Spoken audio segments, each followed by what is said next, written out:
Mukhang talampakan. Hanggang talampakan. Tara na at makipag-ututang dila kay Laika Barista! Grabe, yes, friend. Wednesday na naman. Akalain mo yon parang kahapon lang gusto na nating tumanda agad. Ngayon gusto na nating ibalik kung kanino ba nang galing tong adulthood na to. Diba? Napapaisip ka rin ba paminsan-minsan, yes, friend, kung gaano kabilis ang panahon? Yung mga batang sabik noon mag-18 na gustong maging independent. Ngayon, independent nga kaso, walang lakas ang tuhod, walang tulog, at hindi maayos ang tuhod. Ang bilis nga ng panahon at ang bilis din nating mapagod. Dati ang problema lang natin, assignment, project, 'di ba? Paano ka makakapasa dito sa subject na to? Ngayon ang problema mo hala, baka tumataas na yung uric acid ko. May high blood ka na. At bakit parang may sariling buhay na rin ng mga balakang natin tuwing umaga, 'di ba? Yes, friend. Yung tuhod mo dati pang basketball, ngayon pang sayaw. Pang sayaw pa nga ba? Panghabol sa jeep pa nga ba ngayon, Ano nga yung sinasabi mo pag umuulan? Pang forecast mo ng ulan yan Ay, masakit yung tuhod ko, siguro uulan. Ha? Dati kayang-kaya mong magpuyat ng ilang buwan, straight pa yan, gigimik pa yan hanggang umaga, uuwi na, tirik ang araw.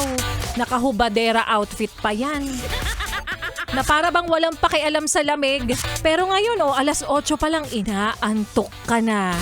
Saan ba natin kinukuha yung lakas natin nun, yes, friend, no? Diba? May hidden generator ba tayo sa likod? May built-in power bank ba ang mga kabataang katawan natin noon? Diba? Wala lang. Pero alam mo kung anong pinakamasakit sa lahat? Yung mga batang sabik tumanda noon? Ayan, tignan mo ikaw. Panot na ngayon. Maayong hapon para sa mga maot at gwapa na yes friend natin. Laika Barista na ang iyong kasama dito sa 101.1 Yes FM. 3 p.m. to 6 p.m. At alam ko yes friend, ikaw nag-aabang ka dyan kung ikaw nga ba ang susunod na mananalo ng ₱5,000. Naisegue natin. Mula sa Pride Detergent by ACS. Pera lang yan! ACS. Pera lang yan! ACS. ang like katanungan natin, syempre, yes friend, ay sa triple stain away formula, tanggalang matitinding mancha.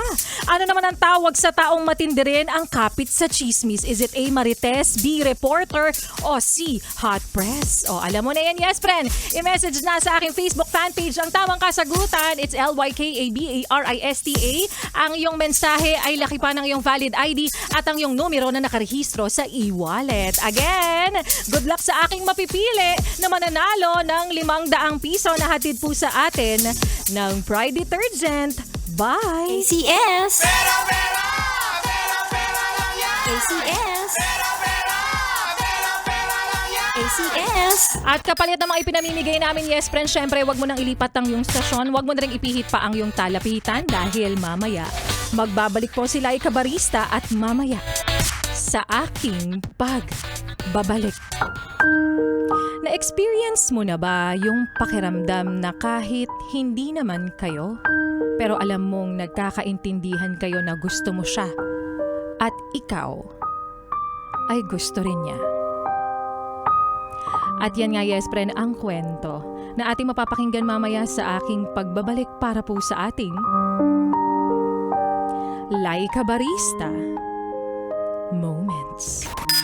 Pero ngayon, syempre, ituloy muna natin, yes friend, ang pakikinig mo sa mga kantahan ko ngayong hapong ito. Habang ikaw ngayon ay nasa biyahe, Manong Tsuper, habang ikaw ngayon ay bumper to bumper na naman ng eksena sa kalsada, Kuya Driver, na para bang mas unang umiinit ang iyong ulo kesa sa ulo ng sasakyan mo.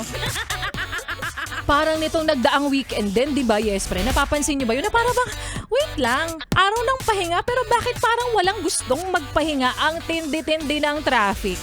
Kaya sa mga paalis pa lang dyan ng bahay, paalala ni Laika Barista, mag-iingat ka at isipin mo kung dapat nga bang lumabas ka pa. Kaya naman, here's Before You Go, dito sa 101.1 Yes FM Solid.